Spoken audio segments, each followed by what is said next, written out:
Boa noite, gente. Boa noite. Você que está acompanhando aqui com a gente o Clube de Leitura. Nós estamos lendo o livro Upgrade, tá aqui. 10 segredos para a melhor educação do seu filho. Nós já fizemos a primeira parte na semana passada, onde nós discutimos os 5 primeiros capítulos. E essa semana a gente vai discutir, então, os capítulos finais, né? Desculpa, os 7 primeiros capítulos. E agora a gente vai discutir os 7 últimos capítulos do livro. Então, é um prazer estar aqui com vocês. Antes de falar um pouquinho sobre a live de hoje, né, sobre o livro, eu queria dar algumas notícias, né? O nosso próximo livro, que vai ser no mês que vem, é este aqui, Vivendo um Coração de Virtudes.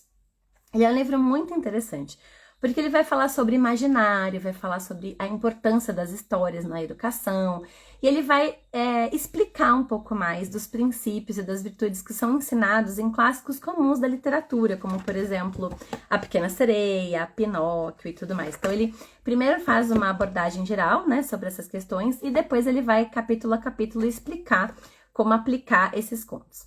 Só que eu achei que existem algumas definições que são necessárias que a gente saiba antes de discutir. Então, o que eu vou fazer também no próximo livro? Então, mês que vem eu vou deixar 2 encontros.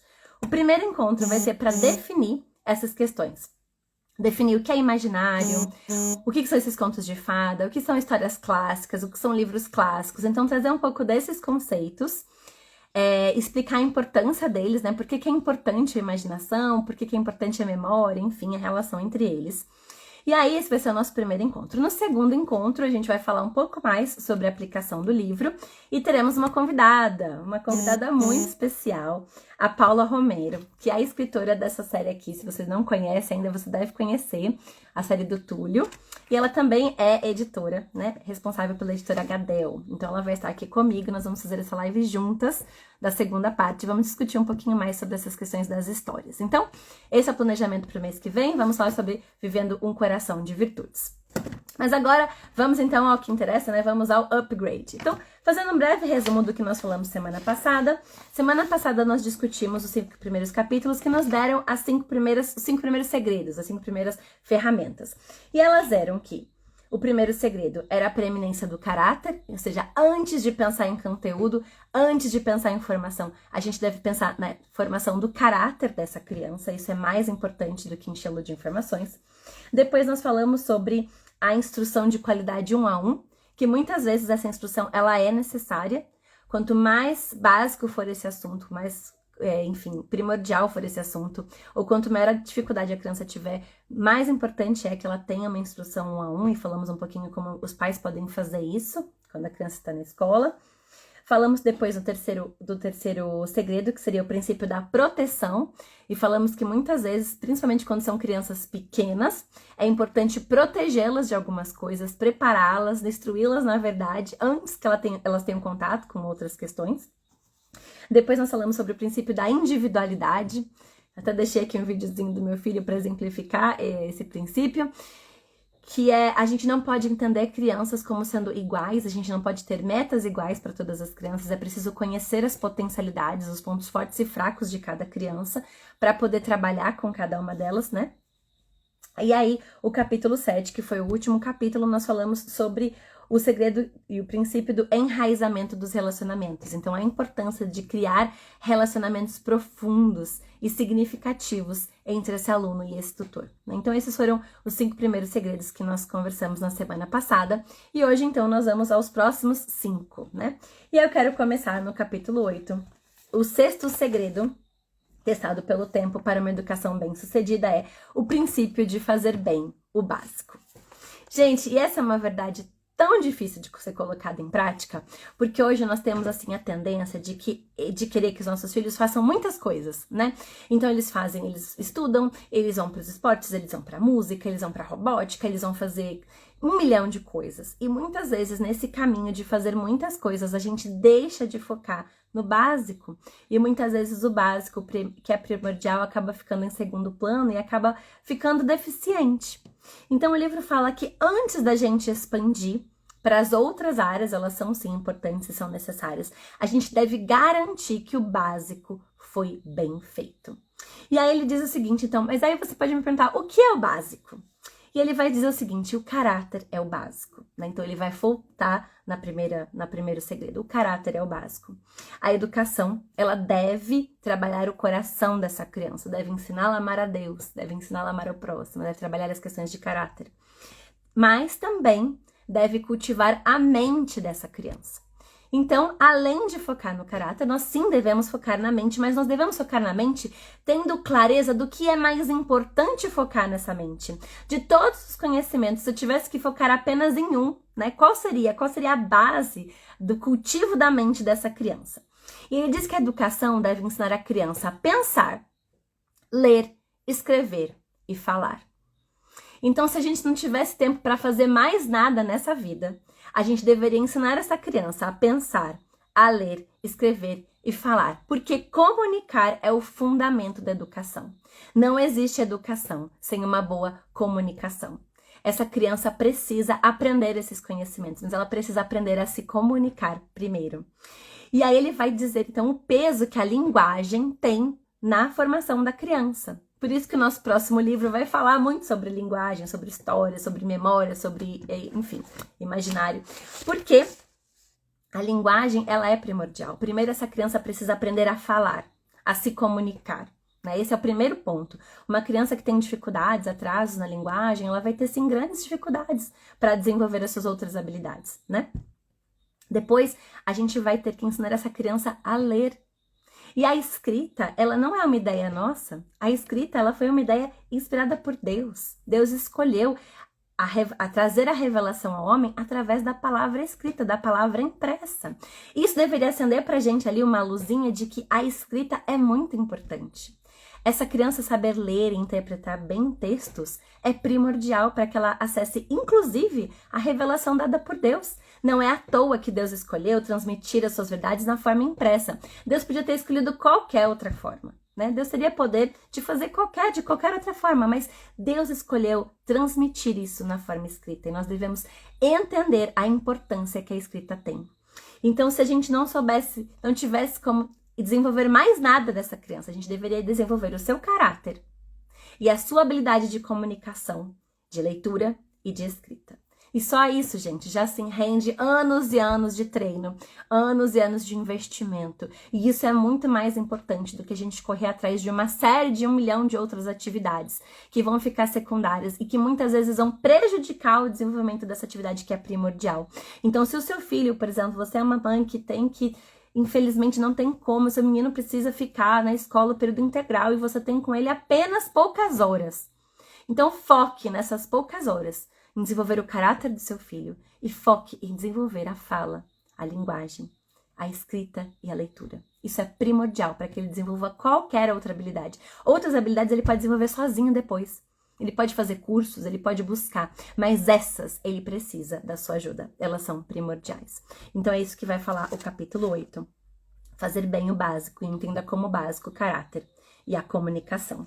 E aí ele vai dizer que para ler bem, né? Para escrever bem, a gente tem pré-requisitos. Então, a gente precisa dar uma boa imaginação, que é o que a gente vai falar no Clube do Livro da próximo encontro. A gente precisa de uma boa memória. Gente, a memória, não sei o que aconteceu, né? Com os séculos de educação, em que a memória hoje se tornou um tabu. Você vai falar que você vai ensinar sua menina a memorizar, o povo fica horrorizado. Parece que você está submetendo a criança à tortura, né? Eu fiz aqui o desafio de memorização bíblica e tinha pessoas que falavam assim, mas como assim a criança vai decorar um capítulo, um salmo? Parece que eu estava assim submetendo meus filhos a uma tortura. E na verdade, a memória, a memorização sempre foi uma ferramenta de ensino ao longo da humanidade, né? Na tradição oral, os conhecimentos eram passados por memória. E ninguém morreu por causa disso, muito pelo contrário, né? A gente acha absurdo as crianças memorizarem versículos, mas o povo de Israel sabia os salmos de cor. Eles subiam, né, os degraus recitando aqueles salmos. Então, a memorização não é um instrumento de tortura. Tire isso da sua cabeça. Você não vai fazer o seu filho sofrer porque está ensinando ele a memorizar. Pelo contrário, você vai estar armazenando informações necessárias para que ele se desenvolva. E aí a leitura, nós falamos um pouquinho no encontro passado, não basta ler qualquer coisa. Não basta o menino ler páginas e páginas de tranqueira, né? O autor fala de algodão doce para o cérebro. Você não alimenta o seu filho com algodão doce, porque você sabe que vai fazer mal. E a gente muitas vezes acha que isso não vale para a mente. Mas a leitura é alimento da alma. Então a gente não deve deixar o nosso filho se alimentar apenas com algodão doce na leitura. É importante que ele leia bons livros. E por isso que a gente, mais uma vez, vai falar sobre isso no encontro que vem. O que são livros clássicos, enfim. O que é uma boa leitura, o que é um bom texto, mas tenha em mente que para uma excelente comunicação, ele precisa ter uma excelente memória e ele precisa ser alimentado com excelentes textos, senão isso não vai funcionar. E aí ele vai falar um pouquinho também depois de que a matemática, sim, é importante, né? Embora ele traga como básico a linguagem, né, em primeiro lugar, mas ele vai trabalhar, sim, da matemática. A matemática estava envolvida no quadrivium, né? Enquanto a educação clássica pensava na linguagem no trivium, nos 3 caminhos, a matemática estava envolvida no quadrivium. E ele vai trazer, inclusive, o exemplo da música, né? A gente pensa a música, às vezes, como arte exclusivamente, mas a música, ela nasce da matemática, né? Então, a música está envolvida no quadrivium. E aí ele encerra o capítulo 8 e a gente vai para o capítulo 9, que diz o nosso próxima ferramenta, o nosso próximo segredo, o 7º segredo, para uma educação bem-sucedida é o princípio da integração na vida. Esse também foi muito interessante, porque ele diz o seguinte: não basta nós enchermos a cabeça da criança de conhecimento, de informações. É preciso que essa criança saiba como aplicá-los, como integrá-los à sua vida. Se essa criança não souber como aplicá-los, muitas vezes esse conhecimento vai se perder. Então, ele diz que a verdade, ela é prática, ela é operante, né? A própria fé, a fé vem seguida de prática, de boas obras. Então, o conhecimento, ele precisa ser aplicado. A sabedoria nada mais é do que a aplicação do conhecimento na vida. E o que é educar? É preparar essa criança para a vida, para ter uma vida plena, uma vida excelente. Então, nós precisamos ensiná-lo a integrar esse conhecimento. E muitas vezes isso é muito difícil nos moldes de educacionais que nós temos hoje. A criança vai para a escola e aprende, sei lá, vamos pensar, porcentagem, né? E ela às vezes fica com aquele conhecimento como se aquilo fosse exclusivo da matemática, e fosse exclusivo para ela estudar e passar na prova e ganhar uma nota e passar para o próximo ano, mas ela não consegue integrar aquilo na sua realidade. E isso é muito importante. E aí ele diz o seguinte, então, mas integrar na realidade, o que é real, né? O que é a realidade? E a realidade, se a gente fosse simplificar, né? A nossa realidade, ela é vivenciada em 3 grandes ambientes. Ela é vivenciada no lar, ela é vivenciada no trabalho. Se você é cristão, ela é vivenciada na igreja. Essa é a boa parte do tempo que você passa da sua vida instalado na realidade, na sua casa, no seu trabalho, na sua igreja. Então, a realidade inclui servir aos outros. O serviço faz parte da realidade. Então, a educação precisa ensinar essa criança a trazer esse conhecimento para a sua realidade e aplicá-lo no serviço dos outros. Se a gente conseguir fazer isso, esse conhecimento não será esquecido, ele não será perdido, ele vai ter sido adquirido plenamente por essa criança. E aí, a gente tem, enfim, traz alguns exemplos de como fazer isso na prática, mas eu me lembro de uma experiência que eu tive na faculdade. A faculdade, ela tinha um cursinho para crianças que vinham de escolas públicas ou que tinham, enfim, crianças que não tinham condições de pagar um cursinho, né? Então, os alunos que tinham entrado na universidade, era uma universidade federal, eles trabalhavam como voluntários para ensinar as crianças, os adolescentes que estavam nesse cursinho.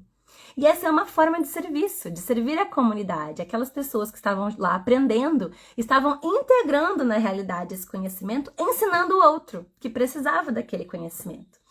Então, a gente tem várias maneiras. Ele fala aqui, por exemplo, dessa questão de servir integrando as idades, né? Então, as crianças muitas vezes convivem apenas com crianças da própria idade. Quanto o serviço pode ser encontrado muitas vezes ajudando os mais novos, ou ajudando os idosos, ajudando os mais velhos, servindo em casa. Então, é necessário integrar todo o conhecimento dessa criança na sua vida prática, na sua vida real e no serviço. E aí, nós vamos para o 10º capítulo, que vai trazer pra gente o 8º segredo de uma educação bem-sucedida, que é manter a honra do aprendizado. O que ele quer dizer com manter a honra do aprendizado? Ele vai trazer pra gente e vai nos relembrar por que nós aprendemos. Por que o aprendizado é importante? E ele vai dizer que nós aprendemos, em primeiro lugar, porque nós somos criados com uma capacidade de aprender, de descobrir, de desenvolver. porque nós somos criados à imagem e semelhança de Deus. Então, o aprendizado, ele deve ser visto pela criança com honra. A criança deve honrar esse processo. Ela deve honrar quem a ajuda nesse processo. E aquela postura de que a criança vai para aprender desleixada, reclamando, murmurando, ela deve ser fortemente combatida. A gente não deve permitir que isso aconteça, porque a honra dá significado ao trabalho da aprendizagem. A honra deve buscar a sabedoria, tendo em vista que nós somos criados por Deus com essa habilidade. Nós honramos a Deus quando nós buscamos a sabedoria. Buscar a sabedoria e buscar o conhecimento é uma forma de honrar a Deus através da nossa vida, através da habilidade que Deus nos deu. Então, nós não devemos permitir que a criança aprenda murmurando, reclamando e entenda que esse é um processo que ela pode fazer de forma desleixada, não. Nós devemos lutar para que isso não aconteça. E ele fala que nós devemos lutar para manter o maravilhamento do aprendizado, né? A gente tem, às vezes, nas ciências, coisas maravilhosas, coisas, assim, surpreendentes. E a gente não deve deixar a criança perder esse deslumbramento com o conhecimento. Muitas vezes a criança vai lá aprender de má vontade, acha tudo chato, não percebe nada ali, além daquele mero conteúdo. Então, o tutor, o professor, deve manter nessa criança esse deslumbramento, essa emoção em aprender. E deve lembrá-la sempre de que ela aprende porque foi dada a ela uma bênção, uma capacidade de aprender. E que aprender, estudar, se desenvolver intelectualmente também glorifica a Deus. E aí, nós vamos para o capítulo 11, que vai trazer o nono, penúltimo segredo, né, de uma educação bem-sucedida, que é... Opa, desculpa, só virar aqui a página. Que é manter... socorro. Aqui. Construir sobre um fundamento correto.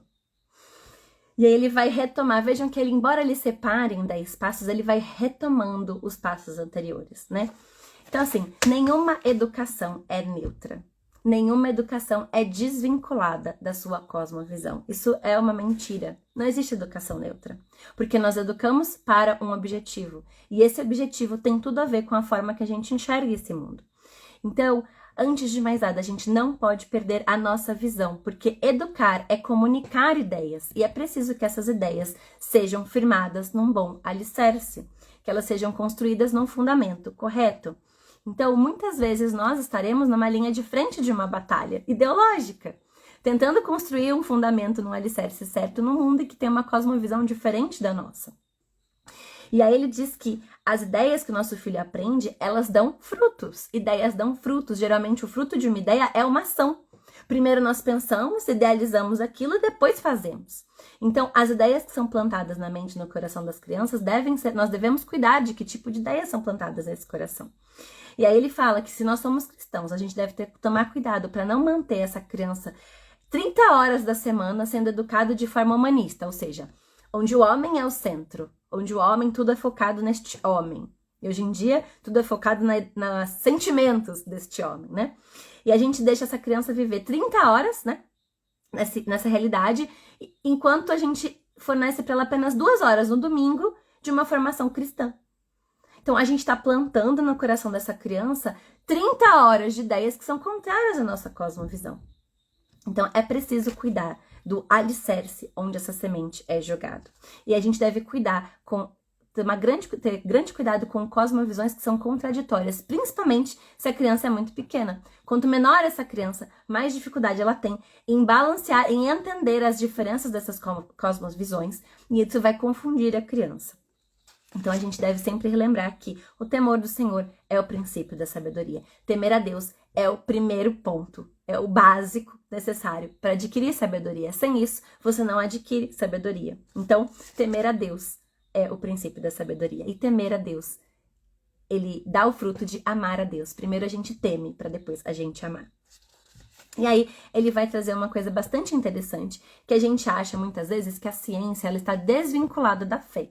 Então, os grandes cientistas são os ateus, os grandes cientistas são, enfim, eles não têm uma visão, né, centrada em Deus.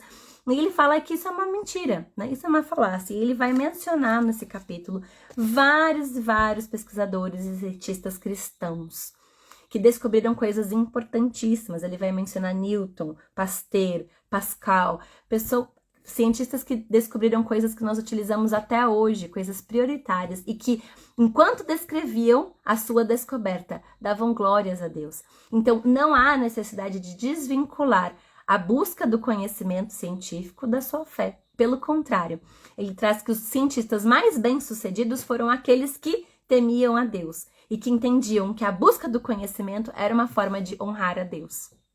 A gente também não deve perder isso de vista. Uma criança bem educada, uma criança que sabe muito, não necessariamente é uma criança que precisa tirar a sua fé do meio acadêmico. Pelo contrário, ela pode manter e deve manter a sua fé. E isso vai fazer com que ela seja ainda mais excelente. E aí, ele vai deixar aqui alguns exemplos, e eu vou ler aqui na íntegra, na página, quem está acompanhando com o livro, né? Página 146 e 147. Ele vai dizer, então, formas de não perder o fundamento correto. Então, ele fala assim, primeiro, conheça a sua cosmovisão.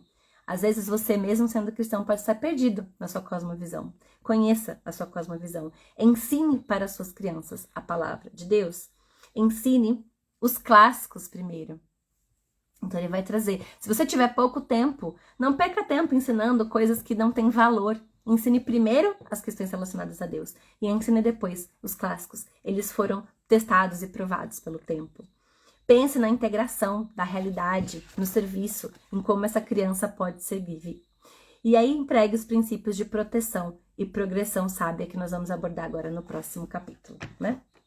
Então, a última ferramenta, o último segredo testado pelo tempo para uma educação bem-sucedida é a progressão sábia e sequencial.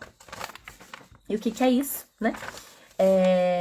A criança deve passar por uma progressão do mais simples para o mais complexo. Quando a gente pensa em aprendizagem, a gente nunca deve inverter essa lógica.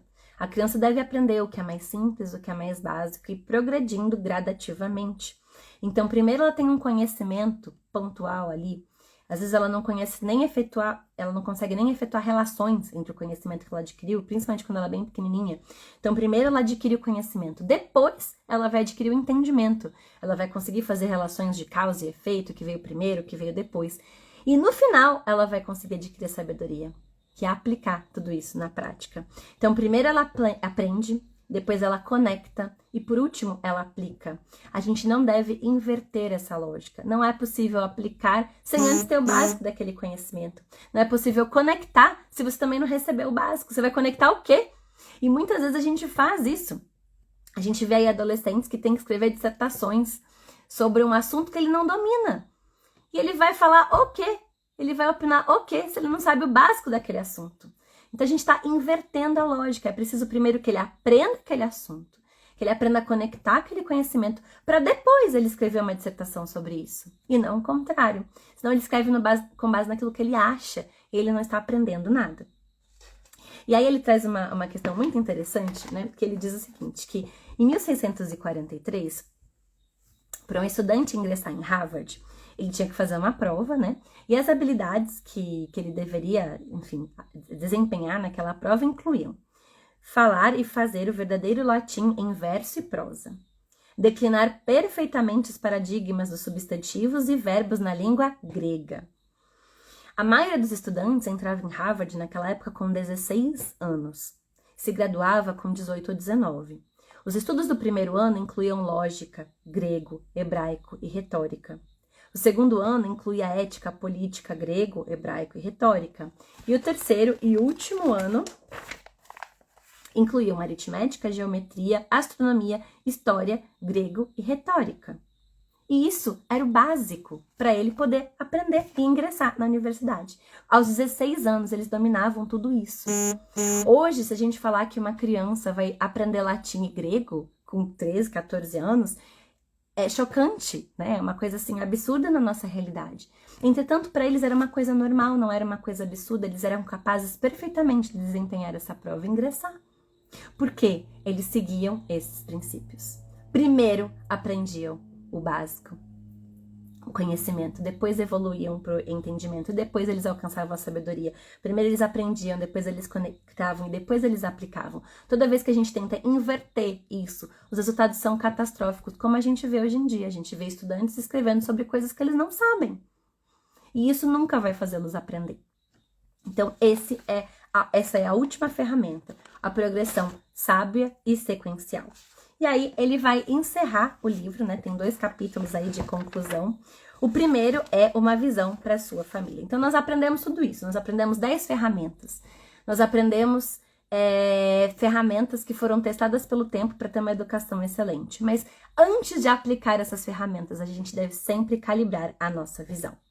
Qual é a visão de sucesso? Se eu tivesse que falar para você assim, olha, pare agora e pense no seu filho daqui 40 anos. O que seria para você o sucesso dele? O que você julga que ele deveria fazer ou ter para ser bem-sucedido? Essa é a sua visão de sucesso. Isso provavelmente é o que vai nortear todos os seus esforços educacionais. E será que a sua visão de sucesso inclui apenas que ele tenha concluído uma graduação, tenha um bom emprego e ganhe um bom salário? Será que isso é tudo que para você é sucesso na vida do seu filho? Esse é o máximo de sucesso que você imagina para ele? É claro que isso é legítimo. A gente gostaria, sim, que eles estudassem, se graduassem, aprendessem, tivessem um bom trabalho, tivessem bons recursos. Mas será que é apenas isso que deve ser a nossa visão? Ele diz o seguinte: criar filhos pode ser uma experiência frustrante se você não consegue ver para onde você está indo. É preciso que você tenha claro aonde você quer chegar com essa criança, para que você, então, a partir disso, pense nas ferramentas, nos caminhos, nas escolhas que você quer fazer para ele. E ele diz que se você não tem em mente nenhum destino específico para os seus filhos, qualquer método de correção e treino levará para qualquer lugar. E a educação vai funcionar, que ele vai para qualquer lugar, tudo bem. Só que você pode descobrir tarde demais que você não queria ter ido para lá. Que não era lá que você queria que seu filho chegasse, não era para lá que você gostaria que ele fosse.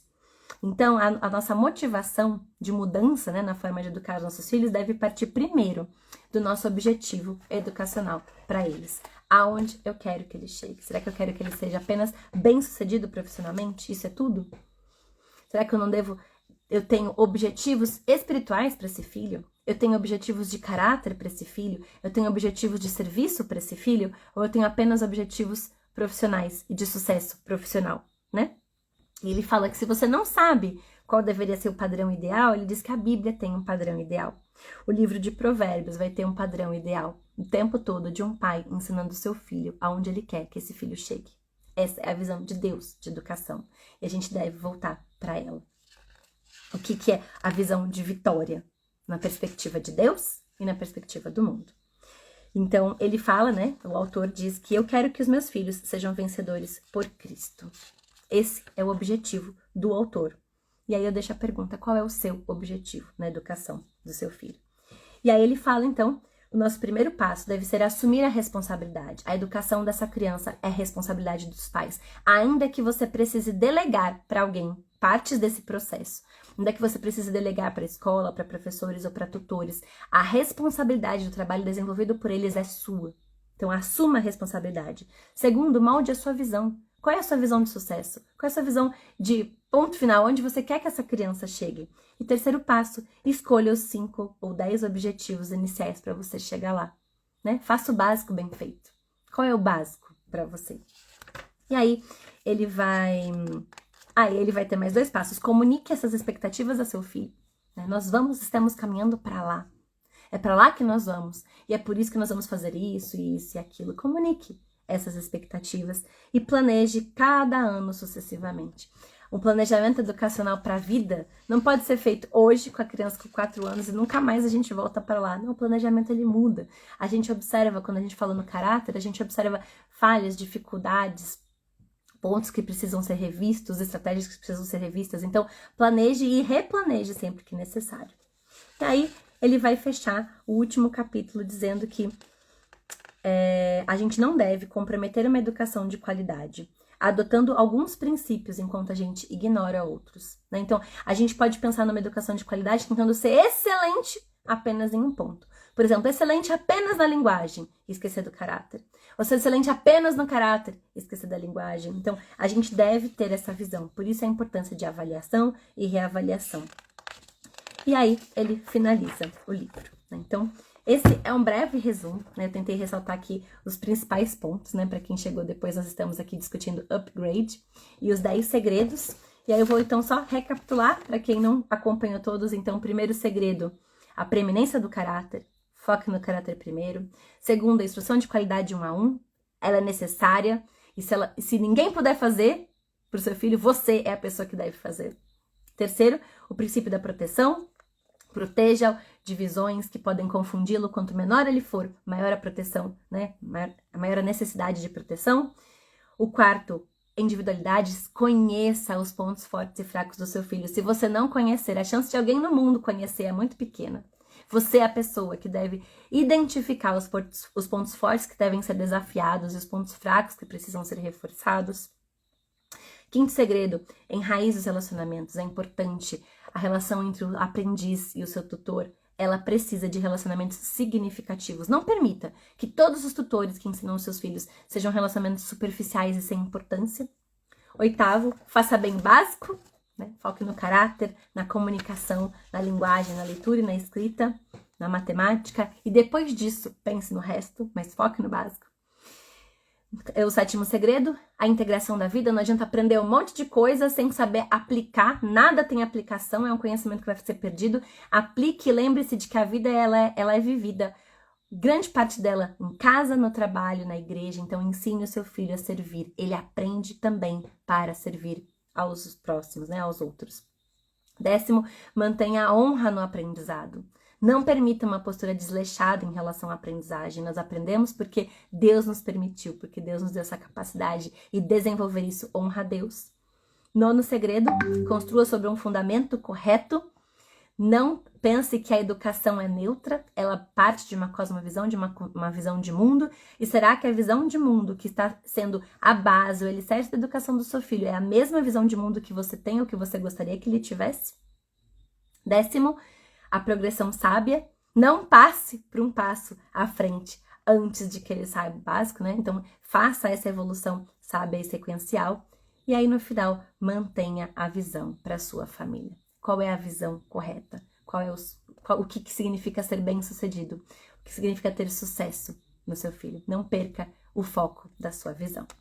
Gente, então esse foi o resumo de Upgrade desses 14 capítulos. O livro é muito rico, ele tem várias aplicações. Trouxe aqui um breve resumo.